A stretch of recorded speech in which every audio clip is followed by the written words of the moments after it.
You're listening to the Rewrite the Rules podcast. We are your hosts. My name is Harriet. I'm Beth. And I'm Natalie. You want to work towards achieving true food and body image freedom? You are in the right place. Rewrite the Rules podcast is your survival guide to letting go of harmful societal expectations and unlearning any unhelpful beliefs that are stopping you from having a healthy and loving relationship with food and yourself. Our mission is to help you feel heard, understood, and empower you to step out of the box and rewrite your rules so you can live life on your terms. Thank you for tuning in. Hello, guys. Welcome back, everyone, to another episode 15 of Rewrite the Rules.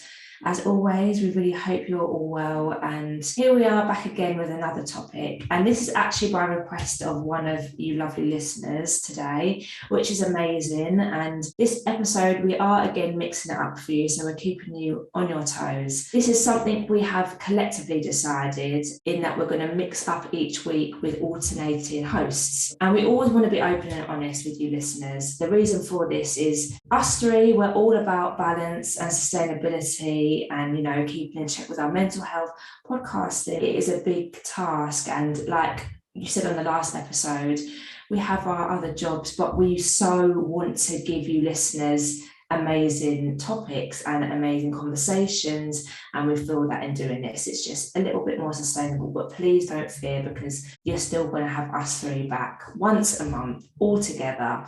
So yeah, this is just something that we decided, and we hope that you are all happy with that. So we just want to be honest with all of you. But yes, Beth is back from her holiday, so we are without Harriet this week. But yeah, Beth, you're back. I hope you had an amazing time on your holiday. Obviously, I saw the pictures. It just looked amazing. So I had an amazing time. It was honestly like one of the best holidays ever. And just the break I needed, because we're all about rest and repair. But I am feeling energized and ready to delve into today's topic. And I think like people don't realize like how much effort, like time and energy podcasting takes until you become a podcaster. But we also like know how much value these episodes have and how helpful these are. So we just wanted to like make it a tiny bit more sustainable, but also mix it up. So, you know, we'll have longer episodes, shorter episodes, way more digestible and more fun. So without further ado, seeing as this was a requested topic from one of our listeners, we really appreciate that, by the way. If there is ever a topic you want to hear, obviously we've got a long list of topics that we want to chat about, but email us or drop us a DM over on Instagram, and we will try and make it happen. So today we're going to be talking about our personal experiences of extreme hunger and binging during recovery, because guys, guess what? It happens, and it is actually so common, way more common than you may realize, or that is like portrayed over social media. So we're going to be chatting through our experiences, and amongst other things sort of let you guys see that this is completely normal and to be expected, in the hopes that you can sort of like take the pressure off of yourself in recovery and stop being as hard on yourself, stop expecting yourself to be perfect. We hope this episode just like takes that weight off your shoulders a little bit. 100%, yeah. So shall we get right into it? And Beth, do you want to give us your experience of extreme hunger and said binges during your recovery? Yes, thank you. I definitely like felt really all over the place at the start of my recovery. I couldn't tell what was hunger or what was the urge to binge or what was a craving.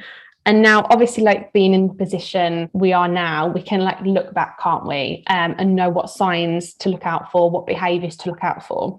So on reflection, I definitely think I had like 2 peaks of extreme hunger that I can like easily identify now. And one peak for me was actually just before I sought help in recovery, just before like I committed to this change.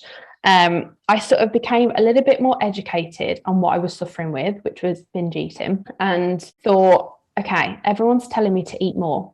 I need to just increase how much I'm eating, and that is going to fix me. So I literally thought, right, we're going to commit to this. I literally like doubled my daily intake of food, and still felt like it didn't touch the sides. And this like initially like really panicked me, because I was like, oh my God, I've already increased my intake this much. What about if I never get full? What about if I just like keep eating and eating and eating?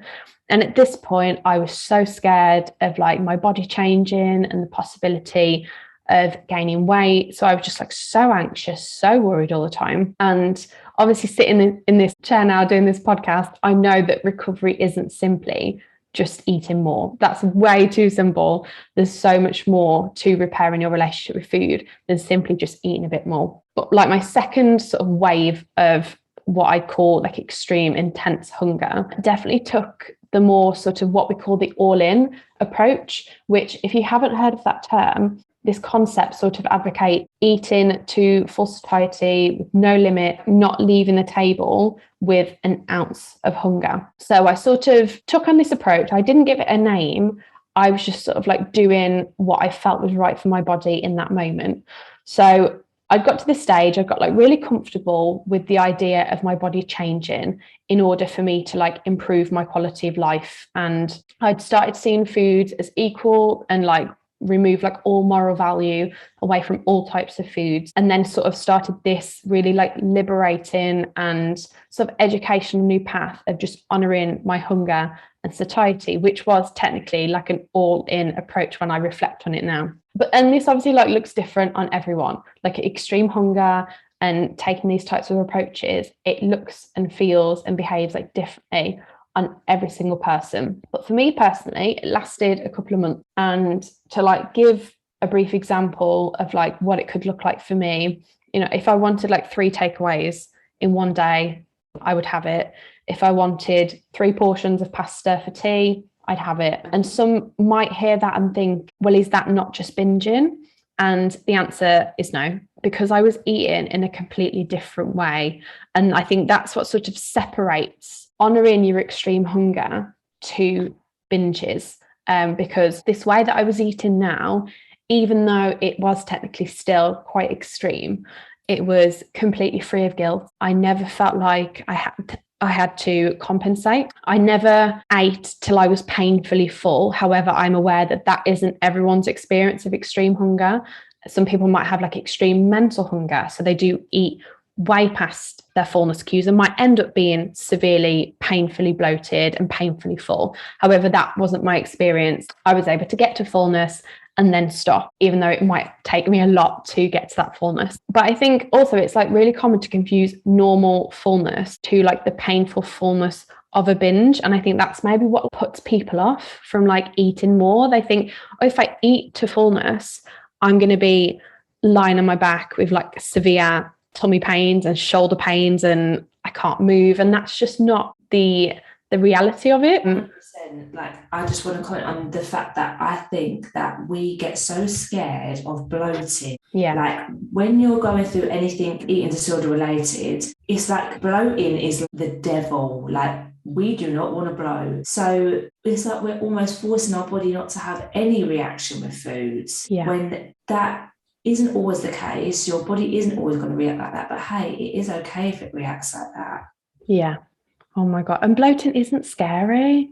No. But it's crazy to think back to how scared you were of bloating. Yeah. It is mad. But actually, like being full is literally like not the same as like the painful fullness of a binge. But I also really, because I was like quite far in my journey at this point, I'd really educated myself and I was so aware of everything now. I got like a certain level of self-awareness that I think is key at this point. I began to like practice like eating mindfully and slowly. So I was just like, right, I can eat whatever I want to and I can eat as much of it as I want, as long as I'm not doing it in like a mindless manner. Like that was the only condition and restriction I put on myself. I was just like, as long as you're eating, you've got to be focused on the food and because I was so desperate to be able to be present in every moment whether it was like going out with family or, you know, having a birthday or something. Like I just wanted to be present in every moment. So yeah, I really slowed down my eating. I made sure I had no distractions. I was putting my phone down. Like I was fully focused on the plate in front of me.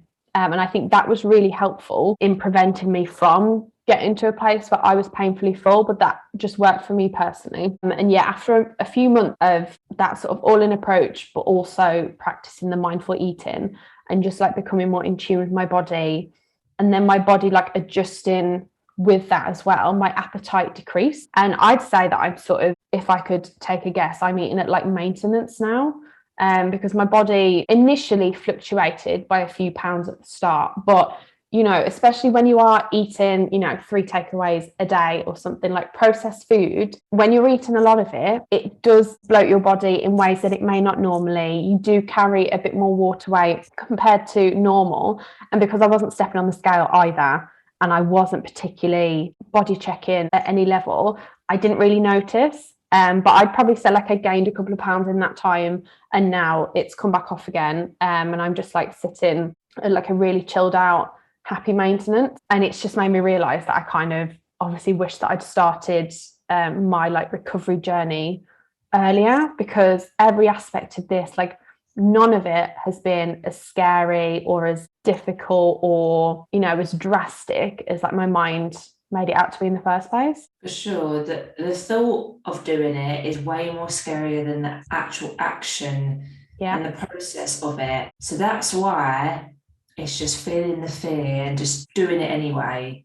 Absolutely. Because everything you've just explained there, if you hadn't have had those experiences, you wouldn't have got to this place now of feeling like my body now is working with me. Yeah, it's like I said before, I said in the previous episode, I do believe what you've explained there is that your body is at its natural set point. It's where it's happiest, it's where it functions at its best. And it's about going through those difficult times and feeling those difficult emotions and just sticking with them to have the end result of feeling happy and energized and like you're finally allowing your body to do what it should be doing. Yeah, absolutely. And I think like you finally appreciate your body for doing that as well. Like I see my body as like this valued thing now, whereas before I just saw it as like something that was working against me. Yeah, for sure. And the thing about this whole thing, and I so get it when you said that, like I listen to so many people saying I don't want to eat that much, or I'm scared about eating a whole plate of food, because that feeling of fullness, it takes me back to having a binge and the after effects of a binge. Yeah. But you're allowed to feel full, you know, you're allowed to eat and really enjoy it. And this is where it gets a little bit difficult. And maybe, you know, we might have covered it in some other episodes, or maybe this is something else we can do, but the differentiating overeating and binging, because your body does not regulate the same every day. You know, you have days where you didn't get enough sleep. You have days where your energy is just not what it was before. So your body is going to ask you for more food. And look, that might mean that at night you overeat more than you have for the past 2 weeks. Yeah. But we get so scared that is the binge. And we put so much guilt and pressure on ourselves that then what can happen is the next day that you restrict, which then means that you're getting yourself back in that cycle again. And then you can cause a full-on binge, which it's not the worst thing that can happen in the world. They're necessary. It's a learning experience.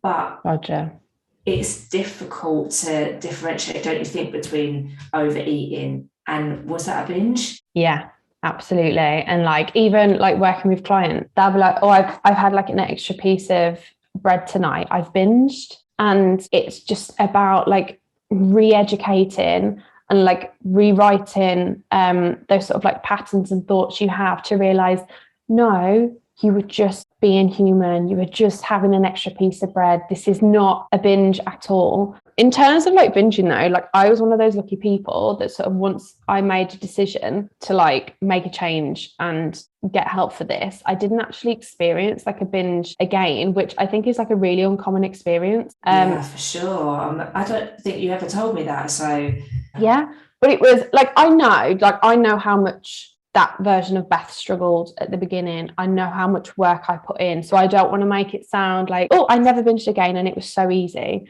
because it absolutely was not like that. And like, I remember literally physically sitting here actually and just like sobbing because I wanted to binge so badly.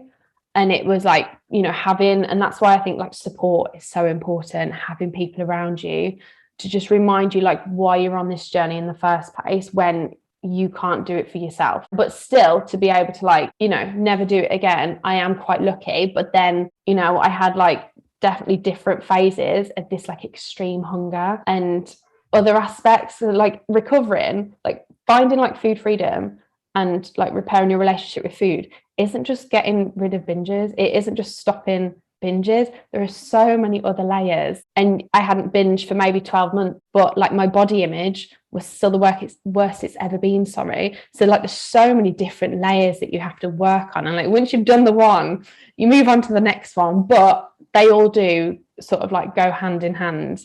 And once you get to the end, oh my God, is it worth it? It's unmeasurable. Yeah, sure. It feels like the longest journey, like you say, it's like, oh, okay, I've done that now.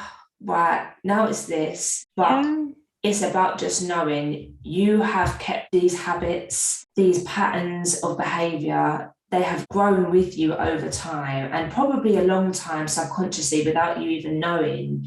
You put that work in for the outcome to be this way of you having this relationship with food in your body. So in turn, you've got to have patience in undoing it. And it is going to take as long as it takes, because I'm sure you weren't looking at how long it took for those patterns of binges to happen, or, you know, how long did it take for me to really not like the way that I look in my body. You probably can't even remember that, but because we so want to undo it, that's why we're looking at the time frame and like, when is it going to be done? When am I going to feel better? Just try and push that to the side and just say it's going to take as long as it's going to take. But it's so interesting to hear your journey there, and everyone's is so different, isn't it? Yeah.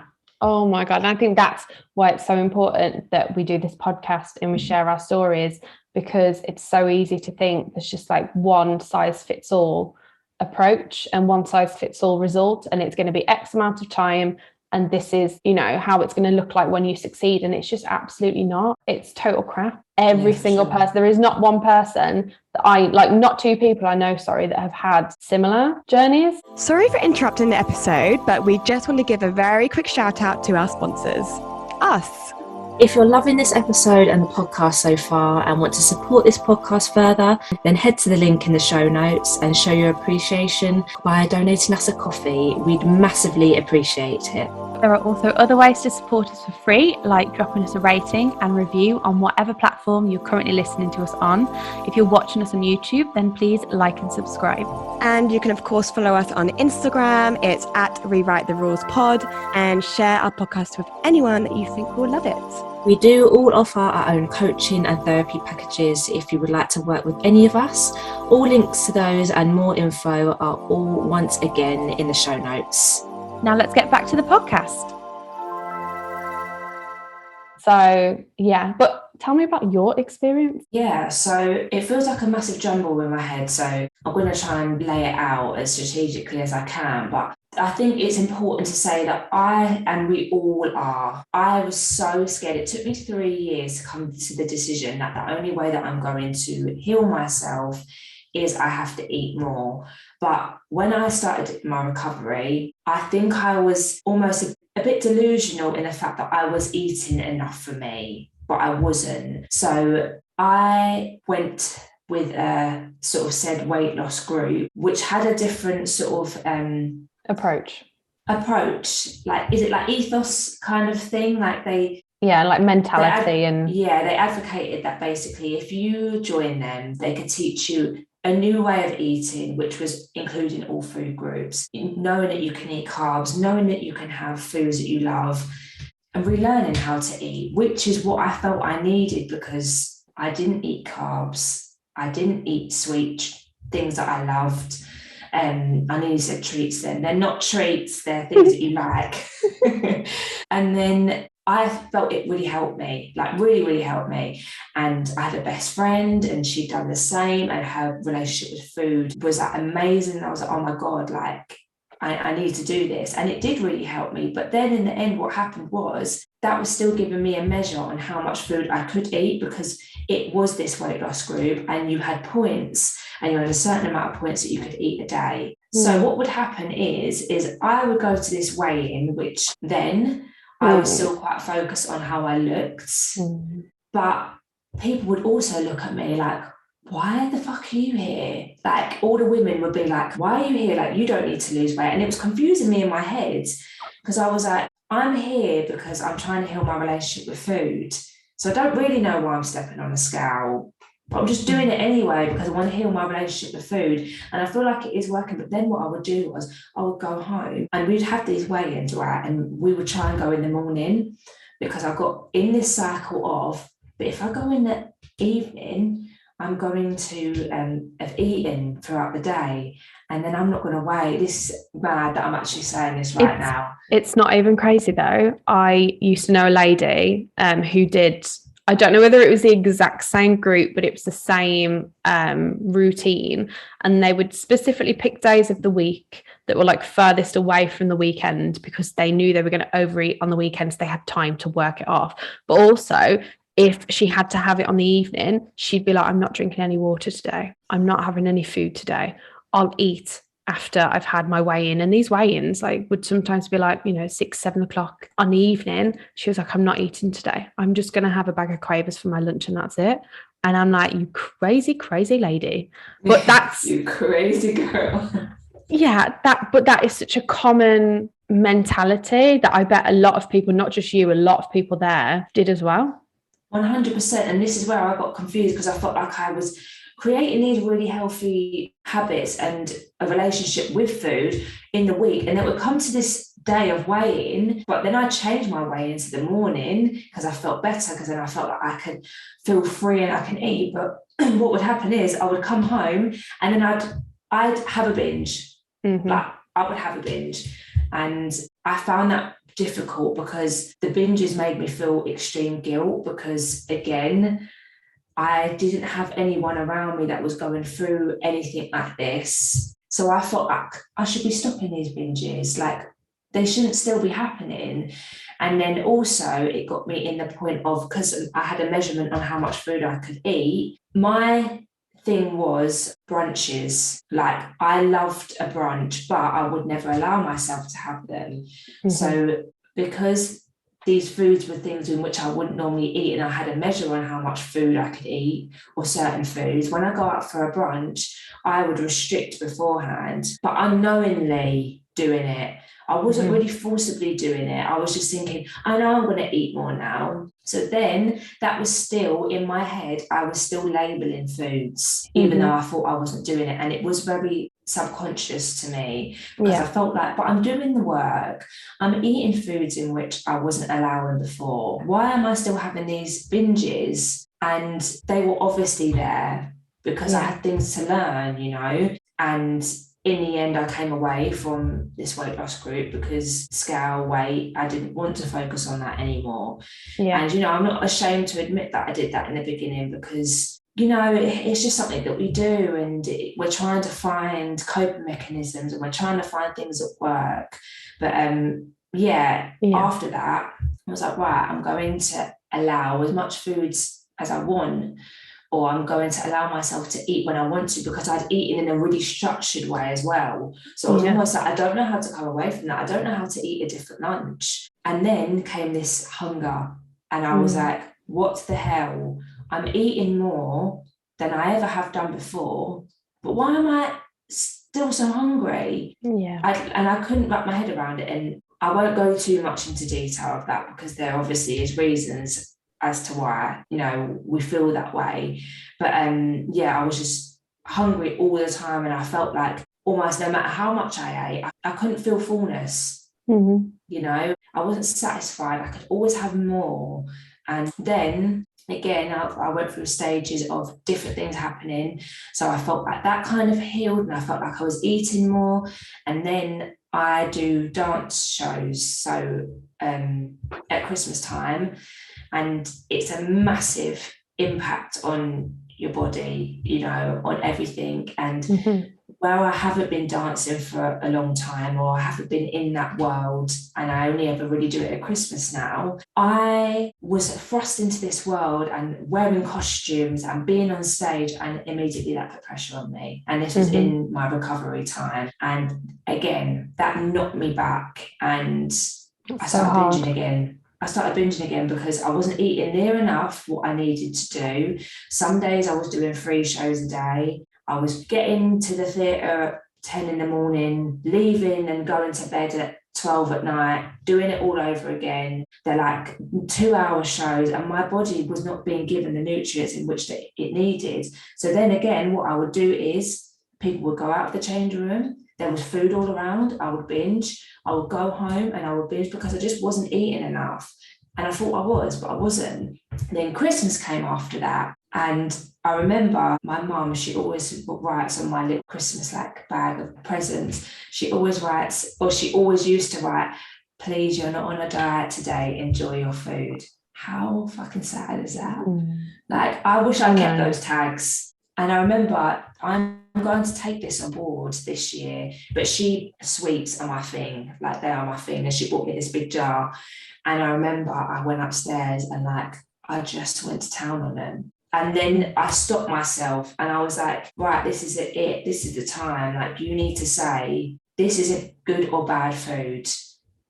Food needs to stop being at the top of your priority. Yes, you're trying to recover from it, but this day is about so many other things. Yeah. So the food is an addition to the day. And that's when I really felt like, right, I'm not going to feel guilt for what I just did. I'm just going to allow it to happen and move on with my day. And then sort of that kept going. And then I went on holiday. And that was the first time. I was anxious at the beginning of that holiday, but that was the first time in which, I don't know what it was something about being away that like I really tuned in to my body. And am I really hungry? Do I really want this? Oh, I really want some ice cream now, and that's fine. And that's the most free that I've ever felt with food. And like, my body didn't react in the way that I thought it was going to do, and I just allowed it to do what it wanted. And yeah, that was the first time in which I was like, this is working now. All of these times before have led up to this, and it's what needed to happen. But one other thing that I'm going to say, which is probably going to be very strange. Yeah, so I had this really weird thing of I missed my binges. And it was so bizarre that, and this is for anybody that's listening and maybe is going through this, I would force a binge, even when I didn't want it. I would be like, because I felt like in the evenings, I was like, what do I do without them? And on a weekend as well. Yeah. Like, what am I supposed to do with my Saturday? What am I supposed to do? Like, this was the time where I got all of this food in and I really enjoyed it, and now I'm without it, and that's a bizarre feeling. But then I felt so weird because it's like, but I don't like these binges, I don't want them in my life, so why am I still, and I would literally be like eating loads of biscuits and all of these things, and then I'd be like, I'm not even hungry for them, like, why are you doing this? And your mind is a strange thing, it's weird. And I don't think that there's any rhyme or reason as to why I did that. It just had become habit. And I was, I felt weird not having that habit with me anymore. It's as if you were like trying to fill a hole. That's definitely how I felt. Like something was just like had disappeared from my life. And I was just like, okay, what do I put here now? Yeah, definitely. So that was my experience of it all, and how complex it is. And like I think you said, it's important for us all to remember that no experience is the same, and no experience is weird. You're validated in exactly how you feel within your recovery and what happens. Absolutely. And I think like it's important to remember as well, you can have physical hunger and then you can have like mental hunger as well. So like, especially, like we've been on like journeys where we've like tried to completely ignore our hunger signals to the point where we don't really have them anymore. You're so disconnected from your body that you may not even feel those like hunger signals, that physical hunger, but you might have intense mental hunger where you can't stop eating. And that's when like you can get to that painfully full stage and be like, what the hell is going on? But it's all normal. All normal. I did want to share a quick experiment. We have decided that this is going to be a 2-parter. So much to say. But we've also got like so many helpful tips to give you and advice to give you and to explain why this is happening to you in the first place. So that is going to be all in the part 2. So we are just going to end with sharing this like little experiment. I said little experiment, it's actually like quite famous. And I don't think you've heard this now. So this will be interesting. No, I'm excited to hear. Yeah.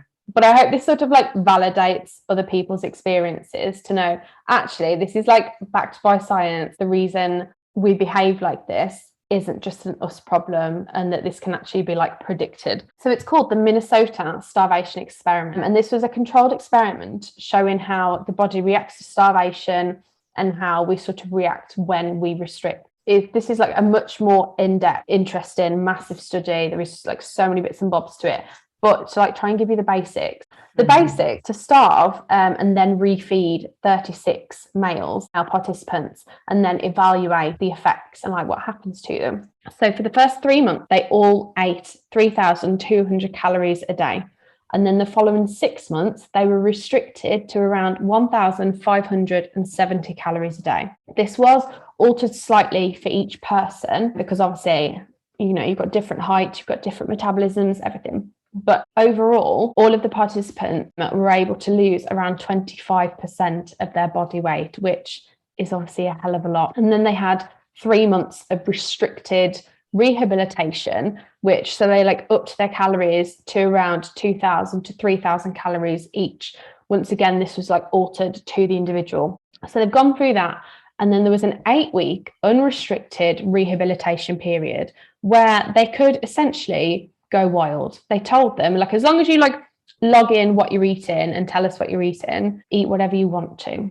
So this on average ended up being around like 7,000 to 10,000 calories per day. This is how much these men were consuming after being restricted to that much. And then, you know, trying to be like controlled and rehabilitated still. As soon as they were told you can do what you want to, this on average is how much they ate. And there's so much more to this experiment. There's like, you know, there was people who actually couldn't continue with the experiment once they started the restriction. I think there was like 1 or 2 men that just found it too much and they started participating in binges and like really extreme binges, but also like it really damaged them like mentally. There was one guy who was like dreaming about like eating other people. Like all of them, I think across the board, all of the men were like became obsessed with food.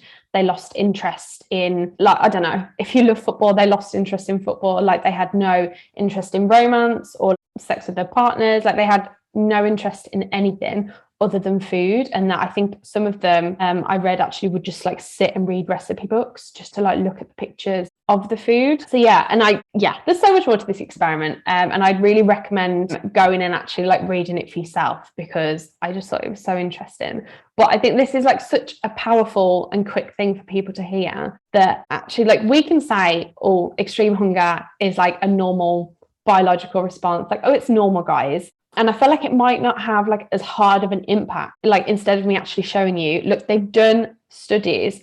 This is literally how people react when they deprive their bodies. And it doesn't matter whether you've been depriving for years or you've only been depriving for a couple of weeks. You can all come out the other side having the same effects, like this extreme hunger. Now, 7,000 to 10,000 calories a day, like some people would like consider that a binge, but I think, you know, done that consistently, that is extreme hunger, isn't it? And I just think it's crazy. Look, when you sorry, you just saying a man was so hungry that he's dreaming about eating another person in his dreams. When a man's turned into cannibalism, that's when they're hungry.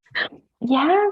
And I think some people, especially when they start food freedom, and I even did it myself. And when I first started my journey, I was like, okay, I'm going to eat whatever I want to, but it's still going to be up to a certain amount of calories. Like there is still an amount of calories in my head that I'm not going to go past. And yeah, like some people might say, like, I could set myself the limit of like 5,000 calories in a day. To some people that might be reasonable, but in some instances, you are still putting a restriction on yourself. Put a cap on yourself. Yeah, absolutely. And you need to just start removing that to a certain point, like take that away and just like, you know, I hope it makes you feel better that they're eating like 7,000 to 10,000 calories per day. So yeah, for sure. You can eat a little bit more. Mad. That's mad. That's not over. It is a long time, but that's not over like 5-6 years. You think how long maybe someone listening, or how long I was doing it for. God, I was doing that for 4 years.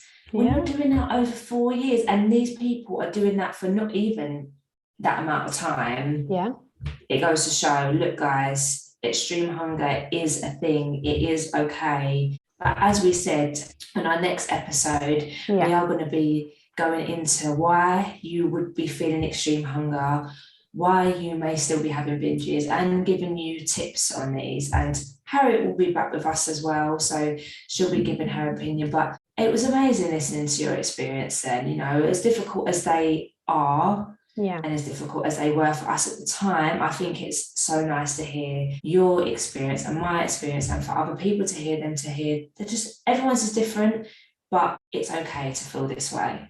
Yeah, absolutely. Like, we are such different people, but you know, at the end of the day, like, we all follow these same sorts of patterns. There is nothing that you can say to us now that is ever abnormal or strange or weird. You are completely normal in this community. But Harriet will be with us next week to help us give tips on how you can overcome your extreme hunger. But we hope that this episode was really helpful and just made you feel a little bit justified and confident in your own journey, I think. Definitely. But yes, we will see you all next week. Can't wait to speak to you all. But lovely as always, Beth. So hope you have a lovely week until we speak to you again. See you later, guys. Bye, guys.